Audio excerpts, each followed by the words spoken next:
കൊണ്ട് അത്രയ്ക്ക് രസമാണ് ഈ ഭൗതിക ലോകം. നമ്മളെ സമ്മതിക്കൂല ചിന്തിക്കാൻ. എത്ര മരണം നമ്മുടെ കൺമുമ്പിൽ നടന്നു നമ്മൾ ചിന്തിക്കൂല. അടുത്ത് എറണാകുളത്തുനിന്ന് പ്രഭാഷണം കഴിഞ്ഞു പോകുമ്പോ വൈറ്റില എന്ന് പറയുന്ന സ്ഥലത്ത് ബൈക്ക് അപകടം നടന്നിട്ട് കുറെ സഹോദരങ്ങൾ റോഡ് തിരിച്ചുവിടുകയാണ്. ഇങ്ങോട്ട് പോകാൻ പറ്റൂല, വണ്ടി ഇങ്ങനെ തിരിച്ചു പോകണമെന്ന് പറഞ്ഞു.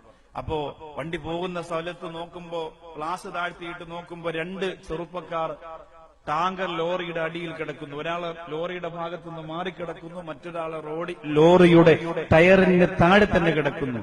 ഞാൻ പറഞ്ഞു, നിങ്ങൾ ഈ വണ്ടി തിരിച്ചുവിടുന്ന സമയത്ത് എവരെ ഒന്ന് ഹോസ്പിറ്റലിൽ എത്തിച്ചിരുന്നെങ്കിലോ? മരിച്ചുപോയി ഉസ്താദെ. രണ്ടും യുവാക്കളാണ്, പാതിരാത്രിയാണ്. ഉമ്മയോട് വാപ്പയോട് യാത്ര പറഞ്ഞിറങ്ങിയവരാണ്, മക്കളോട് സലാം പറഞ്ഞിറങ്ങിയവരായിരിക്കും. സഹധർമ്മിണിയോട് ഞാനിപ്പോ എത്തുമെന്ന് ഫോണിലൂടെ വിളിച്ചു പറഞ്ഞവരായിരിക്കും. അവരറിഞ്ഞില്ല പ്രിയപ്പെട്ടവരെ, കുല്ലും സബ്ബിഹുൻ ഫീ അഹ്ലിഹി വൽ മൗതു അദ്നാ മിൻ ശിറാകീന ഇലിഹി.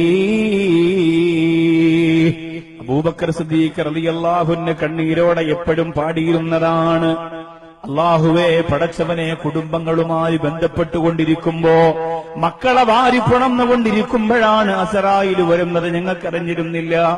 എന്റെ പ്രിയപ്പെട്ട സഹധർമ്മിണി കെട്ടിപ്പിടിച്ച് പൊട്ടിക്കരഞ്ഞുകൊണ്ട് എന്നോട് പറഞ്ഞതാണ്, എന്റെ അടുത്ത് സലാം പറഞ്ഞിട്ടാണ് മുസ്താഖ് അഹമ്മദ് ഖുർആനും എടുത്തുകൊണ്ട് മദ്രസയിൽ പോയത്. എന്നോട് സലാം പറഞ്ഞിട്ടും ഞാൻ മദ്രസയിൽ പോവുകയാണ് എന്ന് സലാം പറഞ്ഞിട്ടാണ് ഖുർആനും എടുത്ത് വീട്ടിൽ നിന്നിറങ്ങിപ്പോയത്. ആ പൊന്നുമോൻ ഇറങ്ങിപ്പോയത് അവസാനത്തെ പോക്കായിരുന്നു എന്ന് ഞാൻ അറിഞ്ഞിരുന്നെങ്കിൽ എന്റെ പൊന്നുമോന് ഞാൻ 2 മുത്തം കൊടുക്കുമായിരുന്നു എന്ന് പറഞ്ഞ് പൊട്ടിക്കരഞ്ഞു പോയെങ്കിൽ അറിയാൻ കഴിയില്ല പ്രിയപ്പെട്ടവരെ. ഉമ്മയാണോ, വാപ്പയാണോ, മക്കളാണോ, കൂടപ്പറപ്പുകളാണോ, കൂട്ടുകാരാണോ, സഹപാഠികളാണോ, ഉസ്താദുമാരാണോ, സഹായികളാണോ, എപ്പോഴാണ് നമ്മളോട് യാത്ര പറഞ്ഞു പോകുന്നതെന്നറിയാൻ പറ്റൂല. ഒരു മനുഷ്യൻ മരിക്കുന്നതിനും 40 ദിവസം മുമ്പ് അവന്റെ മുമ്പിലേക്ക് ഖാബിദുൽ അർവാഹ് മലക്ക് അസ്റായീൽ അലൈഹിസ്സലാത്തു വസ്സലാം കടന്നു വരുമെന്നാണ്. ആ ശരീരത്തിനൊരു മുന്നറിയിപ്പ് കൊടുക്കാൻ വരും. 40 ദിവസം മുമ്പ് വരും. ഇന്നു മുതൽ 40 ദിവസം കഴിഞ്ഞാണ് നിങ്ങളോ ഞാനോ മരിക്കുന്നതെങ്കിൽ അസ്റായീൽ അലൈഹിസ്സലാത്തു വസ്സലാം ഇന്ന് വരും. ഇന്ന് വന്നിട്ടൊന്ന് നോക്കി പോവാൻ, ഒന്ന് നോക്കി വെച്ച് കച്ചവടം ഉറപ്പിച്ചു. അന്നു മുതൽ നമ്മുടെ സംസാരത്തിൽ നമ്മുടെ സ്വന്തം മരണത്തിന്റെ രംഗം നാം അറിയാതെ പറയും. പക്ഷേ നമ്മൾ അതിനെക്കുറിച്ച് ചിന്തിക്കൂല. ഭാര്യയോട് പറയും, ഞാൻ മരിച്ചുപോയ നിനക്കാരുണ്ട് അല്ലെ? ചാവക്കാട് ഒരു പ്രിയപ്പെട്ട സഹോദരി വിളിച്ചിട്ട് പറഞ്ഞു, എന്റെ ഭർത്താവ് മരണപ്പെട്ടു പോയി ഉസ്താദെ, ദ്വാരക്കണം, സമാധാനം കിട്ടുന്നില്ല കൽബില്, ഞാൻ എന്ത് ദുആയാണ് ചൊല്ലേണ്ടത്? ഞങ്ങൾക്ക് മക്കളില്ല, കല്യാണം കഴിഞ്ഞ് 10-17 വർഷമായി, മക്കളില്ല. ഉസ്താദ് ദുആ ചെയ്യണം എന്റെ ഭർത്താവിന്റെ ഖബർ വിശാലമാക്കാൻ. ഭർത്താവിന്റെ ഖബറിന്റെ അടുത്ത് പോയി ഫാത്തിഹ ഓതാൻ ആരുമില്ല ഉസ്താദെ. ഞാൻ പറഞ്ഞു, അല്ലാഹുമ്മ അജ്ർനി ഫീ മുസീബത്തി വഖ്ലിഫ് ലീ ഖൈറും മിൻഹാ. ആ ദുആ ഉസ്താദിന്റെ പ്രസംഗത്തിൽ ആ ദുആ കേട്ടിട്ടുണ്ട്. അത് ഞാൻ ചൊല്ലൂല. എന്റെ ഭർത്താവിനേക്കാൾ മികച്ച ഒരു ഭർത്താവിന് എനിക്ക് വേണ്ട. എന്റെ ഭർത്താവിനെ തോൽപ്പിക്കുന്ന സ്നേഹവുമായിട്ട് ഒരാളെ കിട്ടാനാണ് ഈ ദുആ. എനിക്ക് അങ്ങനെ ഒരു ഭർത്താവിനെ വേണ്ട. കാരണം മക്കളില്ലാത്തത് കൊണ്ട് ഞങ്ങൾ എല്ലാ ദിവസവും രാത്രി കരയുമായിരുന്നു. മരിക്കുന്നതിനും ഒരു 10-20 ദിവസം മുമ്പ് എന്നോട് എന്റെ ഭർത്താവ് നിരന്തരം പറയുമായിരുന്നു, മക്കളില്ലാത്തത് കൊണ്ട് ഞാൻ മരിച്ചാൽ നിന്നെ എല്ലാരും കുറ്റപ്പെടുത്തും, നിന്നെ നോക്കാനും നിന്നെ സംരക്ഷിക്കാനും ആരും ഉണ്ടാവൂല, അതുകൊണ്ട് നീ പ്രയാസപ്പെടരുത് എന്നോട് പലപ്പോഴും പറഞ്ഞിരുന്നു. അപ്പോഴൊക്കെ ഇത്ര ആരോഗ്യമുള്ള മനുഷ്യൻ മരിക്കുമെന്ന് ഞാൻ ചിന്തിച്ചില്ല.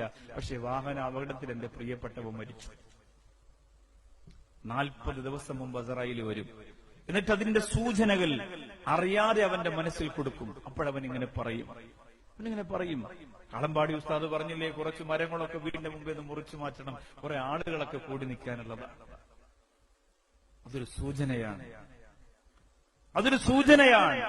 അല്ലാഹുവേ പടച്ചവനെ, ഈ സൂചനകൾ മുഴുവനും നമ്മുടെ ജീവിതത്തിൽ ഉണ്ടായിരുന്നു എന്ന് നമ്മൾ അറിയുന്നത് മരിച്ചതിന് ശേഷമാണ്.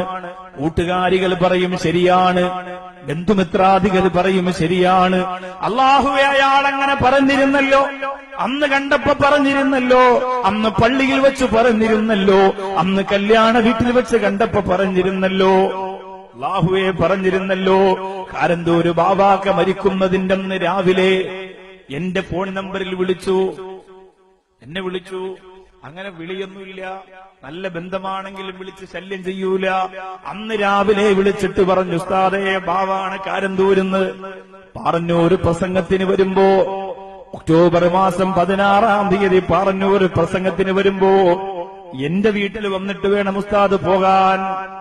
ഞാൻ മനസ്സുകൊണ്ട് വിചാരിച്ചു, ഇയാൾ എവിടെ പരിപാടിക്ക് പോയാലും എന്നെ വീട്ടിലേക്ക് വിളിക്കുകയാണല്ലോ, ഞാൻ എന്തായാലും വരില്ല. ഞാൻ പറഞ്ഞു, ബാവക്ക അന്ന് സംഘാടകരൊക്കെ ഉള്ളതല്ലേ, പല പല ആവശ്യങ്ങളുള്ളതല്ലേ, നിങ്ങൾ ഇങ്ങനെ അവിടെയൊക്കെ വരുമ്പോ ഇങ്ങനെ വിളിച്ചുകൊണ്ട് എങ്ങനെ വരാനാ? ഉസ്താദ് ഒന്ന് നോക്ക്, പറ്റുമെങ്കിലും ഒന്ന് വന്നിട്ട് പോയാൽ എനിക്കൊരു സന്തോഷമല്ലേ. ഇന്ന് ഞാൻ അവിടെ ഒരു 15 മിനിറ്റ് പോയി ഒരു ചായയൊക്കെ കുടിച്ചിട്ടാണ് വൈകുന്നേരം വന്നത്. അദ്ദേഹം അവിടെ ഇല്ലല്ലോ, മരണപ്പെട്ടു പോയല്ലോ. അദ്ദേഹത്തിന് അന്ന് അള്ളാഹു കൊടുത്ത സൂചനയാണ്, അതിന്റെ അവസാന ദിവസമായിരുന്നു അത്. എല്ലാ കാര്യങ്ങളും മുൻകൂട്ടി അറിഞ്ഞ് മനസ്സിലാക്കി കാര്യങ്ങൾ കൈകാര്യം ചെയ്യുന്നു. അത് ചില സ്വാലിഹീങ്ങൾക്ക് അത് തിരിച്ചറിയാൻ പറ്റും. ജാഹിലീങ്ങളായി നമുക്ക് അസ്രായേൽ വന്നിട്ട് പോലും അറിയാൻ പറ്റൂല. കള്ളുകുടിക്കും പെണ്ണുപിടിക്കും അറിയൂല. ഇനി ഒരു 30 ദിവസം കൂടിയേ ഉള്ളൂ, ഇനി ഒരു 20 ദിവസം കൂടിയേ ഉള്ളൂ എന്നറിയാറ്, എന്ന് മനസ്സിലാക്കാറ് കള്ളുകുടിക്കുന്നവർ, അല്ലാഹുവേ കേവലം ഒരു 10 ദിവസം കൂടിയേ ഈ ദുനിയാവിലുള്ളൂ എന്ന് ചിന്തിക്കാതെ പലിശ വാങ്ങിച്ചു കൂട്ടുന്നവർ, അല്ലാഹുവേ ഇനി 1 മാസം പോലും ഈ ദുനിയാവില്ലല്ലോ എന്ന് ചിന്തിക്കാതെ വ്യഭിചാരത്തിന്റെ കൂട്ടാളിയായി നടക്കുന്നവർ, വൽമൗതു അദ്നാ മിൻ ശിറാകീന ഇലൈഹി. അബൂബക്കർ സിദ്ദീഖ് റളിയല്ലാഹു അൻഹു പറഞ്ഞ്, ധരിച്ചിരിക്കുന്ന ചെരുപ്പിന്റെ വാറ് നിന്റെ കാലിനോട് ഒട്ടിയിരിക്കുന്നതിനേക്കാൾ മരണം നിന്റെ ശരീരത്തിനോട് ചേർന്നിരിക്കുന്നു എന്ന് സയ്യിദുനാ അബൂബക്കർ സിദ്ദീഖ്. എങ്ങനെ പാറ പൊട്ടിപ്പോകുന്ന വാള് പറഞ്ഞാലും വ്യഭിചാരം തന്നെ, കള്ള് തന്നെ, പലിശ തന്നെ, ഞങ്ങൾ മാറൂല എന്ന് നൗഷാദ് വാക്കബി മരണം ഒരു തുടക്കമാണ് എന്ന വിഷയം പറഞ്ഞ് ദുആകരന്ന് പൊട്ടിക്കരന്ന് കണ്ണീരുകൊണ്ട് പാറന്നൂർ ഉസ്താദിന്റെ പേരിലുള്ള സ്ഥാപനം കഴുകിവെടുപ്പാക്കി ഈ സദസ്സിൽ ഇറങ്ങിപ്പോയിട്ട് കാമുകിക്ക് ഫോൺ ചെയ്യുന്ന ചെറുപ്പക്കാരാ, എന്നിട്ട് പോലും കാമുകന്റെ മിസ് കോളിന് വേണ്ടി കാത്തിരിക്കുന്ന പെങ്ങളെ, എന്നിട്ട് പോലും കൊടുവള്ളിയിലും താമരശ്ശേരിയിലും കോഴിക്കോടുമില്ല കഞ്ചാവ് വിതരണം നടത്തുന്ന ലോബികളെ, ഹറാമ് ചെയ്യുന്നവരെ, മോശത്തരം പ്രവർത്തിക്കുന്നവരെ, പലിശയും വെട്ടിപ്പിടിക്കലും തട്ടിപ്പും വെട്ടിപ്പുമായി കഴിഞ്ഞുകൂടുന്നവരെ, കള്ളം പറയുന്നവരെ, കൊല്ലയും കൊലപാതകങ്ങളും നടത്തുന്നവരെ, എന്തുകൊണ്ടാണ് നിങ്ങൾക്ക് ആ മരണത്തിന്റെ ചിന്തയെ ഒരു കൂട്ടുകാരനെ പോലെ കൊണ്ടു നടക്കാൻ പറ്റാത്തത്? ദുനിയാവ് അങ്ങനെയാണ്, ദുനിയാവിന്റെ ഭംഗി എങ്ങനെയാണ്. മണ്ണിനും പെണ്ണിനും ശബ്ദം കൊടുത്ത പടച്ചതമ്പുരാ, അതിലൂടെ അല്ലദീ ഖലഖൽ മൗത വൽ ഹയാത ലിയബ്ലുവകും അയ്യുകും അഹ്സനു അമലാ, നിങ്ങളിൽ ആരാണ് ഏറ്റവും നല്ലതുപോലെ ജീവിക്കുന്നതെന്നറിയാൻ വേണ്ടിയാണ് അല്ലാഹു മരണത്തെയും ജീവിതത്തെയും പടച്ചത്. അല്ലാഹു പരീക്ഷിച്ചു നോക്കും. പണം തന്നുകൊണ്ട്, പെണ്ണിനെ തന്നുകൊണ്ട്, സുഖം തന്നുകൊണ്ട്, മാളിക തന്നുകൊണ്ട്, വിലപിടിപ്പുള്ള വാഹനവും അധികാരവും പവറും ഭംഗിയും ഒക്കെ തന്നുകൊണ്ട് അല്ലാഹു നിന്നെ പരീക്ഷിച്ചു നോക്കുമ്പോ എന്റെ പ്രിയമുള്ള ഉമ്മ തോറ്റുപോകല്ലേ. ദുനിയാവ് മരണത്തെ ഓർമ്മിക്കാൻ സമ്മതിക്കില്ല. ദുനിയാവിന്റെ ഭംഗിയും ആഡംബരങ്ങളും മരണത്തിന്റെ ചിന്ത മനസ്സിൽ കൊണ്ട് നടക്കാൻ സമ്മതിക്കൂല. ശാശ്വതമായി ജീവിക്കണ്ടേ. എന്ത് സന്തോഷമാണ് ദുനിയാവിലുള്ളത്. ഒരു ബലൂണ് പോലെ എപ്പോഴാണ് കാറ്റുപോകുന്നതെന്നറിയാതെ ജീവിക്കുന്ന മനുഷ്യനെന്ത് ഗ്യാരണ്ടിയാണ്? ചിന്തിച്ചു നോക്കിയേ, എപ്പോഴും പൊട്ടാം, അത്രേ ഉള്ളൂ. ഒരു നെഞ്ചുവേദന വന്നതാ, 2 കൈ ഇങ്ങനെ അമർത്തി പിടിച്ചു. എന്റെ നാട്ടില് ഷാഫി എന്ന സഹോദരൻ, എന്റെ കൂട്ടുകാരൻ അനസിന്റെ ഇക്കയാണ്. 2 കൈ ഇങ്ങനെ അമർത്തി പിടിച്ചു. അനുജനെ വിളിച്ചു, ആംബുലൻസ് കൊണ്ടുവന്നു, കയറ്റി കൊണ്ടുപോയി. 10 മിനിറ്റ് ആംബുലൻസിനകത്ത് കിടന്നേ ഉള്ളൂ. ഹോസ്പിറ്റലിൽ എത്തുന്നതിന് മുമ്പ് ചെയ്യാനുള്ള വസിയത്തുകളൊക്കെ കൂടെ ഇരിക്കുന്ന അനുജനോട് പറഞ്ഞിട്ട് മരണപ്പെട്ടു. ഒന്നും സംഭവിച്ചില്ല. ചെറിയൊരു വേദന വന്നത്, 2 കൈ കൊണ്ട് ഇങ്ങനെ അമർത്തി പിടിച്ചു. ഒരു കാരണവും നിങ്ങൾ പറയണ്ട. കൊഴുപ്പ് കൂടിയതാണോ, സിഗരറ്റ് വലിച്ചതാണോ, അതൊക്കെ വെറും കാരണങ്ങൾ ഇങ്ങനെ പറയാണ്. നമ്മൾ എത്ര ജാടയിലും അഹങ്കാരത്തിലൊക്കെ ജീവിക്കുമ്പോ നമ്മൾ എന്താണ് ചിന്തിക്കാത്തത്? അല്ലാഹുവേ, ബലൂണിന്റെ കാറ്റ് പോകുന്ന അത്ര സമയം പോലും വേണ്ട നമ്മുടെ ജീവിതം പോവാൻ. ഒരു ഗ്യാരണ്ടിയും ഇല്ലല്ലോ റബ്ബേ. ഈ മൈക്കിന് ഗ്യാരണ്ടി ഉണ്ട്, നമ്മുടെ വാച്ചിനും മൊബൈലിനും നമ്മുടെ ചെരുപ്പിനും നമ്മുടെ വീട്ടിലുള്ള സർവ്വ ഉപകരണങ്ങൾക്കും ഗ്യാരണ്ടിയുണ്ട്. അത് ഉപയോഗിക്കുന്ന നമുക്കൊരു ഗ്യാരണ്ടി എപ്പോഴും തീരാം, ഏത് സെക്കൻഡിലും. ബാത്റൂമിനകത്ത് വെള്ളം കൊണ്ടുവന്ന് കയറുമ്പോ കാല് വഴുതി വീണ് തല ഒന്ന് ഇടിച്ചു കഴിഞ്ഞു, അതോടുകൂടി കഴിഞ്ഞു.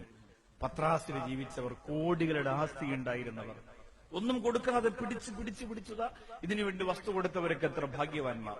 പാർന്നൂർ ഉസ്താദിന് വേണ്ടി വസ്തു നെയ്യത്ത് ചെയ്തിട്ട് ആ വസ്തു വിറ്റിവിടെ ഈ മനോഹരമായ സ്ഥലം വാങ്ങി ഈ പള്ളിയും ഈ സ്ഥാപനങ്ങളും ഒക്കെ ഇവിടെ കെട്ടിയെടുക്കുമ്പോ ഈ പ്രിയപ്പെട്ട മുത്തഅല്ലിമീങ്ങൾ ഉസ്താദിന്റെ ദറജ കൂടാനും ഇതിന്റെ ഒരു മണ്ണിന് വേണ്ടി ഹദിയ ചെയ്തവരുടെ പദവി കൂടാനും ഈ മുത്തഅല്ലിമീങ്ങൾ മാത്രം മതി. പക്ഷെ നമുക്ക് ദുനിയാവ് സമ്മതിക്കൂല. പലരും പറയൂലേ, ബാക്കവിമാരെ കൊണ്ടുവന്ന് പ്രസംഗിച്ചിട്ട് അങ്ങനെ പൈസ ഉണ്ടാക്കാൻ എന്താ